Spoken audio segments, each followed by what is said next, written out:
আসসালামু আলাইকুম। আমরা তাদের সকলের কাছে দোয়া চাই এবং সমর্থন চাই।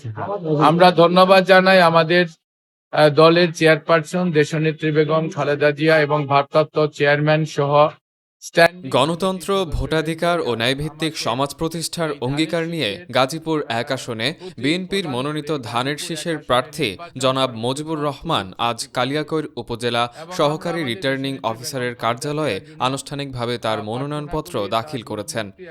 সোমবার ২৯ ডিসেম্বর সকাল থেকেই কালিয়াকৈর উপজেলা চত্বরে ভিড় জমাতে থাকেন বিএনপির নেতাকর্মী ও সাধারণ সমর্থকরা।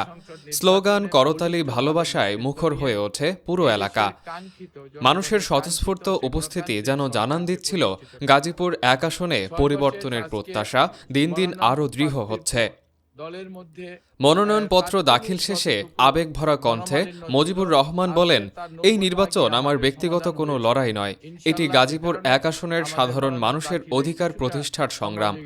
আমি বিশ্বাস করি জনগণ ধানের শীষের পাশে থাকবে এবং ইনশাআল্লাহ বিজয়ের মাধ্যমে সত্য ও ন্যায়ের জয় হবে। এ সময় উপস্থিত নেতাকর্মীরা বলেন, দীর্ঘদিন ধরে তিনি মানুষের সুখ দুঃখে পাশে থেকেছেন।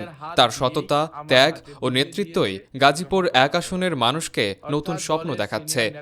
নির্বাচনী তফসিল অনুযায়ী আগামী দিনে মনোনয়নপত্র যাচাই বাছাই ও প্রত্যাহার শেষে চূড়ান্ত প্রার্থীদের তালিকা প্রকাশ করা হবে বলে জানিয়েছে নির্বাচন কার্যালয়। আমি জাতীয় সংসদ নির্বাচনে বলিষ্ঠভাবে নেতৃত্ব দিয়ে এই দেশের কাঙ্ক্ষিত, জনগণের কাঙ্ক্ষিত সে গণতান্ত্রিক সরকারকে প্রতিষ্ঠিত করতে পারে।